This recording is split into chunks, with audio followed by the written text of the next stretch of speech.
তুই আর আমি ঈদের দিন একই জামা পরে ঘুরতে পারবো, কি কর? ঈদের দিন তুমি আমার লগে ঘুরলে তো হইতই। হ্যালো, কি ব্যাপার? ফোন ধরো না কে? আমি যে ঝুমকা কিনতে আসছি। কোন কালারটা কিনবো?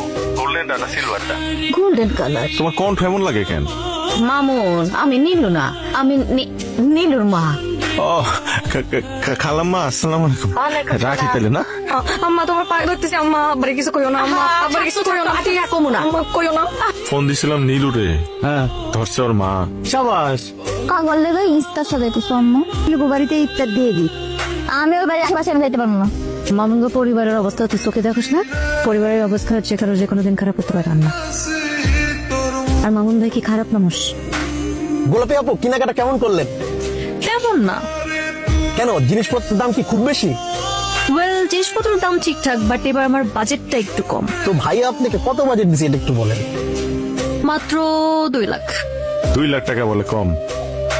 আর আমরা 20,000 টাকা দিয়ে আরামসে সংসার চালাই। আমার তো তেমন কোনো বাজেট নাই, আর আমার বাজেট শুনে আপনি কি করবেন? আপনার বেতন কত? আমার বেতন আপনারা কেন বলবো? আমার বেতন দিয়ে আপনি কি করবেন? আপনি জানেন না মেয়ে মানুষের বয়স আর ছেলে মানুষের বেতন জানতে হয় না? ঠিক তেমনি মধ্যবিত্তদের বাজেট কখনো জিজ্ঞেস করতে হয় না ঈদের। আপনি যে আমার জিজ্ঞেস করলেন আমার বাজেট কত, মানে আমি যদি কই আমার বাজেট 2,000 টাকা, এটা হলে আপনার খুব ভালো লাগবে? অবশ্য খুব খুশি হইব। কিরে, এত দেরি করলি কেন? কই দেরি করছি? ইফতার দেশ নাই নীলগো বাড়িতে? দিছি, দেখো না খালি বাটি। এদিকে আসো। হ্যাঁ আসি। এই নে তোর ঈদের পোশাক। কি সুন্দর রং, পছন্দ হয়েছে? অনেক পছন্দ হয়েছে আব্বা। রং করার দরকার কি? নতুন একটা লালা, সামনে ঈদ না? আমি তো বাস স্ট্যান্ডে, বাস আইলেই রওনা দিমু। ও আচ্ছা, আয়ো বাজান, সাবধানে আয়ো। ফিয়া মানিল্লা। মা, ভাই আইছে। এই, কেমন আছিস তুই? ভালো আছি, তুমি কেমন আছো? ভালো আছি। মা, বাজান গো, তুমি দেখি শুকায় দড়ি দড়ি হয়ে গেছো গো বাজান। আমি বলে উগাই গেছি। আমার পোলার চেহারা চোখ মুখ দেখলে আমি বুঝি তোমার ওজন কমে গেছে কা। জানলা দেও কিছু কি কম দিতে কইছি না আমি?